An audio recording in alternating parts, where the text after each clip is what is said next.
No começo de tudo, não existia nada, apenas o caos. Ele vivia sempre sozinho, isolado, num vazio, por milênios, até que um dia, cansado de viver naquela vastidão sombria, resolveu criar algo e dar início ao mundo. Então ele começou criando Gaia, a Mãe Terra. Depois ele fez o amor, Eros. Em seguida Nyx, a noite. E por último Tártaro, o inferno. Depois de um tempo, Gaia criou Urano, que era a representação dos céus, e acabou sendo também o seu amante. Com isso, Urano e Gaia tiveram 12 filhos, sendo 12 titãs, 3 ciclopes e 3 hecatônquiros. O mais importante deles era Cronos, o titã do tempo. O problema mesmo é que depois de ter todos esses filhos tão poderosos, Urano não gostava de nenhum, pois temia que algum deles ficasse tão forte a ponto de tomar seu lugar no trono do universo. A fim de resolver esse problema, ele colocou seus filhos de volta no útero de Gaia, trancando-os na profundeza do Tártaro. Gaia, que não aguentava mais seus filhos dentro de si, tramou a vingança contra Urano. Ela tentou convencer os filhos a se voltarem contra o pai e lutarem contra a soberania dele. Porém, só um dos filhos aceitou a proposta, e foi Cronos. Então, para o plano dar certo, Gaia criou uma enorme foice e a deu para Cronos, para que ele conseguisse castrar o pai, Urano. E assim foi feito. Cronos então cortou os testículos de Urano e deixou incapaz de governar o mundo e ter outros filhos. Porém, o sangue dos testículos acabou sendo derramado e se espalhou por todo o mundo, dando origem a outros seres e divindades, como os deuses Aleto, Tisífone e Megera, que representavam o ódio, a vingança e a discórdia. Além desses, vieram também Afrodite, a deusa do amor, e outros gigantes. Porém, quando Cronos castrou seu pai, ele o amaldiçoou, fazendo com que o mesmo que ele fez ao pai acontecesse a ele. Logo em seguida, Cronos toma o trono de seu pai e casa com uma de suas irmãs, a Titã Rhea. Mas assim como seu pai, ele temia que seus filhos tomassem seu trono. Então, cada vez que sua esposa tinha um filho, ele o engolia. Mas como nasciam os imortais, mesmo que Cronos comesse, eles continuariam vivos para sempre, dentro de seu estômago. Ao todo, Cronos e Rhea tiveram 5 filhos, e Cronos comeu todos eles. Mas quando Rhea estava prestes a dar à luz ao 6º filho, Zeus, ela foi pedir ajuda aos titãs Gaia e Urano, seus pais. Eles disseram para ela esconder Zeus nas profundezas de Gaia, em uma caverna dentro da floresta, onde Cronos nunca o acharia. Então ela escondeu a criança e deixou na responsabilidade de ninfas e fadas da floresta. E para enganar Cronos, ela deu uma pedra no lugar de seu filho. Tempos se passaram e Zeus se tornou adulto, e com isso ele deu início a seu plano de vingança contra Cronos. Zeus sabia que se enfrentasse seu pai sozinho, facilmente perderia. Então, para ganhar essa luta, ele precisava de aliados. Com isso, Gaia e Rhea deram uma bebida modificada para Cronos, fazendo com que ele vomitasse todos os filhos que estavam em seu estômago.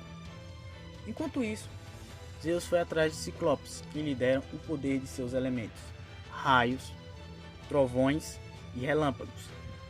Zeus, ao lado de seus irmãos, que agora estavam livres, começaram a travar uma guerra contra Cronos e os titãs, assim começando a titanomaquia.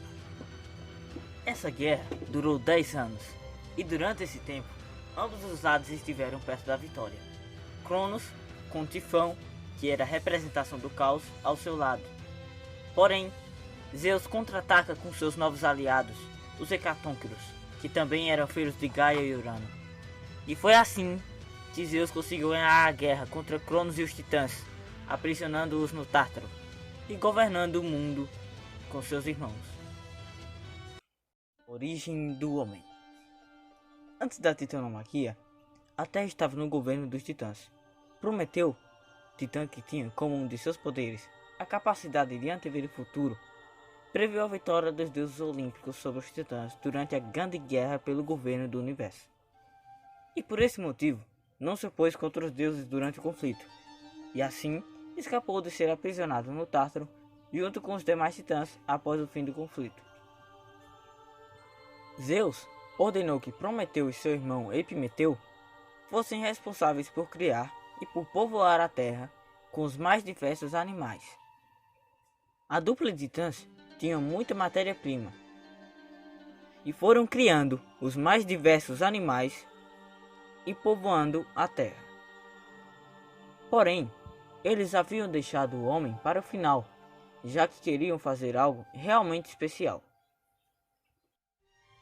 Contudo, após moldar o homem a partir do barro, perceberam que todos os talentos já haviam sido gastos com os outros animais. Prometeu, em busca de auxílio, apresentou sua obra a Atena, a deusa da sabedoria, que se encantou pelo trabalho dos titãs e decidiu abençoar a obra com seu sopro divino. Assim surgiu a humanidade. Contudo, Prometeu não ficou satisfeito com o resultado. Ele queria que o homem se destacasse sobre todos os animais. A deusa Atena então aconselha Prometeu a presentear o homem com fogo. Ao pôr do sol, o titã se dirigiu ao carro de Hélio, que aguardava com seu sol uma nova alvorada. Prometeu acendeu uma tocha que seria presenteado à humanidade. Em posse do fogo, a humanidade passa a se desenvolver rapidamente.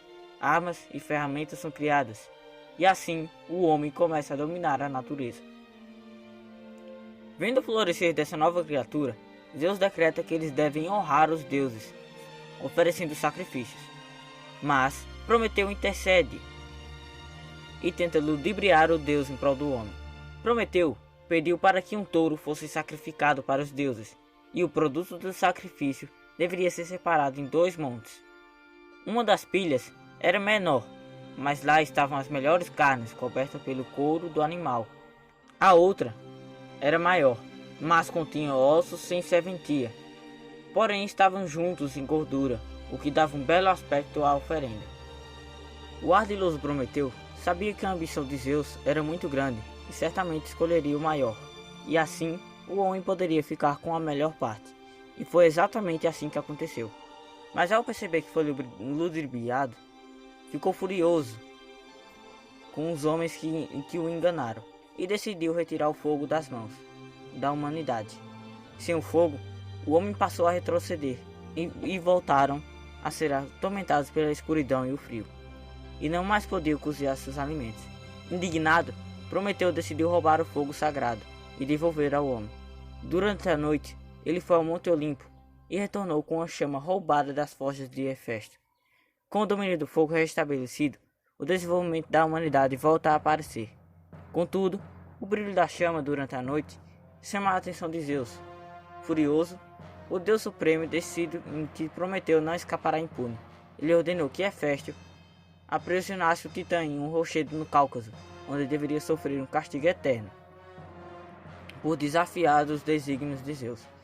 Mas o castigo de Prometeu não se resumiria a uma mera prisão perpétua. Seu suplício seria ainda mais terrível. Zeus determinou que uma terrível ave ficasse responsável por devorar seus fígados, lhe causando dores imensuráveis. Sendo um titã imortal, após ter seu fígado dilacerado pelo maligno pássaro, seu fígado se regenera, apenas para ser novamente devorado pelo animal no dia seguinte. O titã permaneceu nesse castigo por longos anos de sofrimento. Foi quando Zeus veio à Terra e lhe ofereceu a liberdade, caso Prometeu escondesse do homem o conhecimento sobre o domínio do fogo. Prometeu recusou a oferta do deus do Olimpo e decidiu se sacrificar por sua criação. Assim, a humanidade pôde prosseguir e prosperar graças ao martírio de Prometeu.